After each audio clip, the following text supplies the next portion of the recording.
Hello and welcome to Devil's Advocate. Is the BJP or its leadership in crisis? That's the key issue I shall explore today with the former president of the party and a man that many believe could be the future president as well, Venkaiah Naidu. Mr. Naidu, let's start with LK Advani. He's been unaccustomedly quiet and withdrawn since the elections. He's hardly seen or heard these days. Is he depressed? Who said it? He is very much active. Tomorrow he is there in Maharashtra for the election campaign. He is guiding us on every matter. But he's quiet and silent. He doesn't talk to the press. Should he go on speaking without any need, unless there is a reason? Let me ask you a blunt question. Is LK Advani going through a personal political crisis? Not at all. Why is the crisis? The man who was responsible for building the party, who was responsible to bring the party to this level, who is responsible to bring up many of us in the party and who guided the party up to this level. Election winning and losing, it happens, sir. Does it mean to say that once you lose election, there is a crisis? All right, you say there's no crisis, but many people observe that LK Advani is constantly caught up in controversies, one after another. For instance, do you believe, as he now claims, that at the parliamentary board meeting on August the 19th in Simla, he was against the decision, he opposed the decision to expel Jaswant Singh? My point is, do we need all these issues to be discussed time and again? People have other important works also. That has been clarified by himself. He said categorically, when you say he's clarified it, I'm quoting what he said, these reports are correct, that I was not in agreement with the decision to expel Jaswant Singh. Now I'm asking you. No, my point is, why again you are trying to rake up another controversy? It's a known fact, sir, in a party. Please note this. There seems to be some misunderstanding among the people. We are a democratic party. Everybody has got a right to express their views. Views were expressed, an unanimous decision was taken. He had his view, which he has said it. But then it wasn't a unanimous decision. Why? Because he was opposed to the decision to expel Jaswant Singh. You mean to say one man proposes, everybody agrees, no discussion, then only unanimous. We in BJP, for information, because I have been the president, an issue comes up, various people, they put up their viewpoint, we discuss, and then at the end of the day, we come to a conclusion, and we call it a unanimous decision. All right, there is no dissent, and you don't write dissent like that. There was no dissenting voice in that meeting. But there was clearly, from what you're saying, an opinion expressed by Mr. Advani that he did not think expelling Jaswant Singh was the right thing to do. He said it now. Why do you again he said talk about it? You're confirming it. Yes. Because the reason I ask you is this. Rajnath Singh went on record after the expulsion to say it was unanimous, there was no dissent. I am saying it's unanimous. But Rajnath went further. There is no dissent. Rajnath went further. Rajnath went further and said that no one had spoken out against it. You're now clarifying that Mr. Advani had expressed an opinion against it. To understand, expelling a colleague who has been with us for years, say 25, 30 years, is a painful thing. But there is no other way. When the party colleagues have discussed it, and then Advani heard everybody, finally it was unanimous decision. But originally, and you're just confirming this, I'm underlining it, that Mr. Advani's first position was against expulsion. My point is that let us not go back to each and every issue and discuss issues which are not relevant today. I am very clear. Absolutely. I am not evading response. I am telling you clearly. I would be yes, initially his view was different. Initially, his view was different. Yes. Initially, he believed expulsion was wrong. Yes. He was then persuaded. Words wrong or right, that's a different matter. But he was against it. He said that, is there a need for expulsion? Can we think of some other alternative? This sort of discussion took place. Members discussed frankly because Jaswant Singh's book contained many objectionable references. The view in the meeting was that there is no way we can keep quiet on this book. We have to take action. And everybody agreed. Advani also agreed. One last question before I move to another issue. Was Mr. Advani persuaded to change his mind, or did he simply agree to go ahead with the consensus of everyone else? Advani is a democratic person. I have been seeing him for years together, and I worked with him also. He may have his own views, but once the colleagues discuss and he understands the mood of the people and the general consensus, he goes by it. That day also same thing happened. So he accepted the view of the majority. He accepted the view of all colleagues. In other words, he sublimated his view and accepted that of others. You come to your own conclusions. I am very clear. We are a democratic party. Everybody has expressed his view, and finally a unanimous decision was taken. in which Advaniji also was present, and he has also gone by the unanimous decision of the party. There is no controversy. Let us not create new controversy. You will be disappointed, I can tell you. Let's then broaden the subject. Many people say that over the last 6-7 months, Mr. Advani has been involved in so many controversies. Kandahar, Modi, Mohan Bhagwat specifying what the best stage for the leadership of the BJP is, Arun Shourie suggesting that Mr. Advani has lied, Jaswant Singh saying that he's involved in the cash for vote scams. There have been so many controversies that people turn around and say that Mr. Advani's leadership and perhaps even his standing and image is compromised. Would you accept that? I don't think at all. Advani is the most spotless personality in Indian politics. His contribution is also known to the entire country. He did not create any controversy. Kandahar, or what you say, even about cash for votes, or what the other issue which you have referred, Modi and all, where is Advani in this? Is his image still as sparkling as it was 6 months ago? Can you accept that in the last 6 months he suffered some damage? Maybe on account of certain news stories or certain people trying to make comments and all. But the basic character, image remains the same. But you accept one thing, that maybe because of certain news stories he has suffered in the last 6 months. No, he has not suffered any image loss at all. Advani stands high in the eyes of the public. If somebody goes out of the party, makes an allegation, there is no need to give any value to that. A moment ago you said maybe because of some news stories he suffered. An impression might have been created. I am not, sir, I am not arguing with you on vocabulary or English words. I am not on that But issue. the impression has been created. The basic content is Advani stands even today the tallest leader of the country. His character, caliber and capacity, nobody can question and nobody can put an accusing finger against him. With an impeccable integrity is there. As you said, that is very clear. But as you said, the impression or the image could have been affected. Impressions always, sometimes you try to misread, you give a headline that becomes deadline for some people. But the general people of India, they are intelligent, they have common sense, they understand at the end of the day what is the personality of a man. It's not one day making. In these circumstances, how long can Mr. Advani continue as leader? Why you are discussing this? I'll tell you why. Because on the 29th of September, he told Swami Vishweshwar Tirth that he wants to retire from politics. He said it himself. In fact, the Swami used those words. He said, Mr. Advani said he wants to retire. I have no comments to make on that. Whatever I have to say, I will say it to Advaniji. I will discuss in the party forum. But I would try to share through you to the people, after we lost this Lok Sabha election, Sri Advani has conveyed to all of us in clear terms that the party should choose a new leader in the 15th Lok Sabha, and he has been given enough opportunity, and he feels that somebody else should take over as the leadership. But we in the parliamentary board, then the senior colleagues of the party, including chief ministers, we all persuaded him, sir, in this hour of defeat, we need your leadership, you please accept it. After so much persuasion, only he has accepted to become the leader. You said something very important in the middle of that answer. In this hour of defeat, please accept the leadership. How long does this hour of defeat last? Many people believe that Mr. Advani could step down in January when Rajnath Singh's tenure ends. Is that likely? Is that possible? There is no correlation between these two. Advani ji has been elected as the leader of the party for 15th Lok Sabha. Advani ji reluctantly agreed.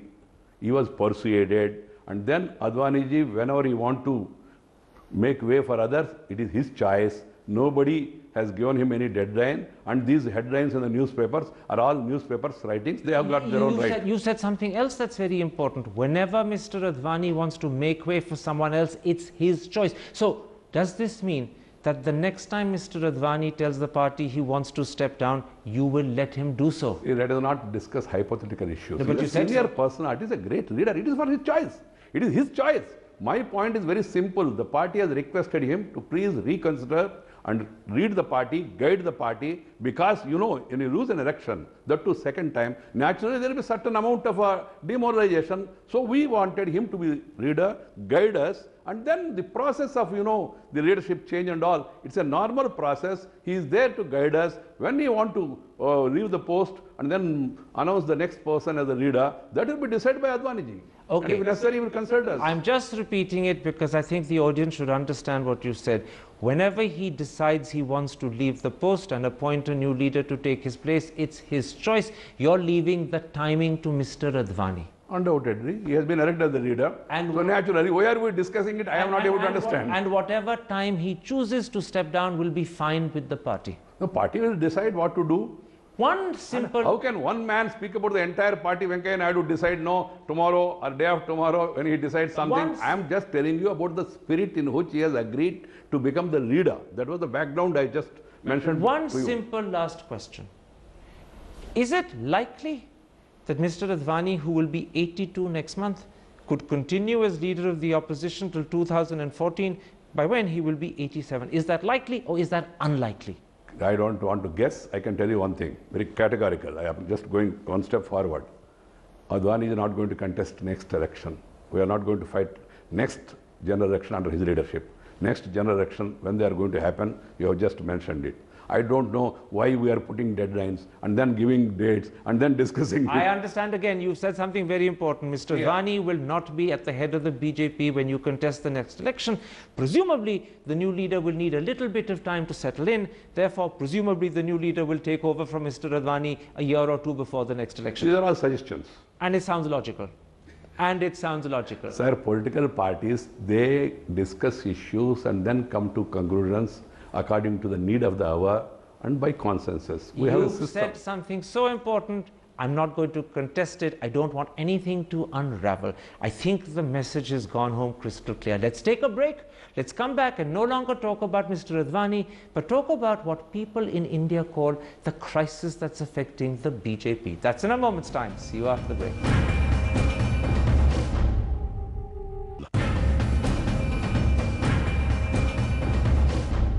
Welcome back to Devil's Advocate and an interview with the former president of the Bharatiya Janata Party, Venkaiah Naidu.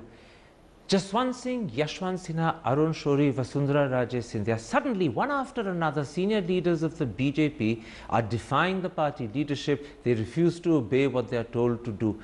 The party with a difference now looks like a party with differences. What's gone wrong? No, if somebody is out of party, you are calling, again bringing his name. Jaswant Singh is out of party. Yashwant Sinha, Vasundhara Raje Scindia, Arun Shourie. Yashwant Sinha is busy campaigning in Jharkhand. Okay? Vasundhara Raje is very much there in the party and there is no question of defying. The other day she met me here in this very room. We discussed. She said whatever party decides, I am willing to do that. So what is the problem? I am not able to understand. Let's take Vasundhara Raje Scindia's example first. Almost 2 months have passed since the party asked her to step down from the post of leader of opposition in the Rajasthan Vidhan Sabha. She has still refused to do so. You try to understand, or I don't know whether you pretend that you don't remember. The party has asked me to talk to her.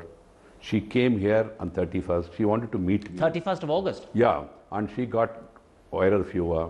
It took some time. She met me recently. We discussed it. Now we are in the thick of elections. Let the elections be over, then you will come to know. In other words, the viral fever is finished, she's recovered. Yes. But you're still giving her more time. No, should I decide all these things in front of a camera? Is the media a forum for party to finalize decisions? Except for the fact that when the party gives an instruction that they want someone to step down and 2 months pass by... Sir, the party gave an instruction to Mr. Venkaiah Naidu, former president of the party, to talk to her, find out her views and also understand the political situation in Rajasthan and then take a final next step. I have discussed it. We have had some meaningful discussion. I conveyed it to Rajnath Singh ji, conveyed it to Advani ji, and we have decided till the 13th when before the polling, this issue should not be discussed now. All right. The issue itself should not be discussed now till the 13th of October when the polling in Maharashtra and Haryana finish. What connection Maharashtra and Haryana have with Rajasthan, I don't know, but that apart. It is not because of Rajasthan anything. We are all fully busy, preoccupied in that. Will she? You may be doing interviews and we may be responding to you. But otherwise also we are fully engaged in our activity. Clarify something. My point is, why this sort of urgency and saying somebody is defying? She never said she is defying. She said she is a loyal worker, she will go by the party, and I am confident she will go by the party, sir. Don't worry. Will she therefore on the 13th, 14th or 15th of October when the elections are over resign? Whatever we decide, she will do. Don't worry. In other words, it's possible that you may change your mind. Possible and all, I leave it to you. I am very clear. Whatever party says, she will do it. I am confident about it. What party wants her to do, we'll decide once the election is over. Okay, it's a very interesting answer. You're confident that whatever the party says she will do. The question is, will the party change its mind? Let me ask you clearly. Is the party now changing its mind? Is it possible that you may withdraw your decision or not ask her to resign, and that she may continue as leader of the opposition in Rajasthan? These are all again as your assumptions and presumptions. Certain view has been taken. Party has asked me to discuss with her. She was not well. She came back and we discussed. I reported to the leadership. Once the election is over, we'll sit together. Vasundhara ji also will be called and a view will be taken. Nothing to worry. There is no issue. Absolutely. There is no crisis. I don't know why you are trying to create a crisis. You're a very clever politician. The important thing is you sit together and a view will be taken. What you're not saying is what that view will be. Will it be she should resign, or will it be that she can continue? How can you decide it? Thank why you. One individual, how can you say what other man is going to say? Absolutely. You've answered my question for me at this moment of time. It's as likely that she'll resign as she will continue. That's whatever party decides. Whatever the party decides. Let's come to Arun Shourie. He has publicly called your party president Alice in Blunderland, Humpty Dumpty. He's mocked him by comparing him to Tarzan. In long articles in the Indian Express, he suggested that Mr. Advani has lied and that Mr. Advani's Jinnah transgressions are a lot worse than Jaswant Singh's. And yet again, you've taken no effective action against him whatsoever. I don't discuss intra-party matters in the media, number one, being a senior person. Number two, I have all the respect towards Sri Arun Shourie. Number three, we do not approve his writings with reference to the president with regard to Advani. What should be done? That will be decided by the party. But this is very interesting. You do not approve what he said about the president. Clear. You don't approve what he said about Advani. Clear. And yet, you can't make up your mind what to do. No, we will decide, sir. Are you going to dictate or are you going to tell us what to do and what not to do? How long does it take to decide? Nothing to worry. Heavens are not going to fall. We are busy with elections. We are busy with relief operations. We are busy with so many other things. Let me put it at like an appropriate time, what should be done, how to deal with any situation, that will be decided by the party. Let me put it like this. Heavens no doubt won't fall. But Mr. Arun Shourie has got away not just by snubbing you, but by criticizing you, and worst of all, by ridiculing you. He's laughing because he knows and he tells people they're never going to throw me out. I told you that I don't discuss party issues in the media, and we discuss it in appropriate form. What we discuss, how we discuss, when to discuss, leave it to us. You know what people are saying? They look at the Vasundhara Raje Scindia scenario, they look at Arun Shourie, and they say that suddenly the BJP is riddled with indiscipline and defiance, and in response the party leadership is helpless, nobody can defy paralyzed. the party. How big he or she may be, nobody can defy the party. Everybody has to follow the party line. But the question is, we are a democratic party, we have a systems, we discuss, debate and then decide how to go about it. Sometimes we may take time also. But simply because of that, you say that you are riddled with all indiscipline in the country. There are instances of indiscipline also. I am not denying it. It affected the image of the party also to some extent. But to bring the name of individuals and then asking whether we are going to do this to this man or going to do this to this woman and all, that is not the way a politician should respond. We, and moreover, it's not one man or one woman party. It's a party of all people who sit together. My last question. Is the problem that there's no one in clear control of the BJP, that neither Rajnath Singh nor L.K. Advani are actually in control? Is that the problem? Not at all. It is not the question of control. Is it a dynasty? Or is it a family concern? Or is it a limited company that somebody will have control? The party workers across the country, they have the control over the party. We have a system. We function accordingly, sir. We take the clue from what you are saying, but that do not mean that we simply go by what the media writes or what the media criticizes and then decide deadline and then act upon. We have our own way of functioning. All right, as you say, you have your own way of functioning. It's mystifying a lot of people, but you have a right to your own way. A pleasure talking to you. Thank you.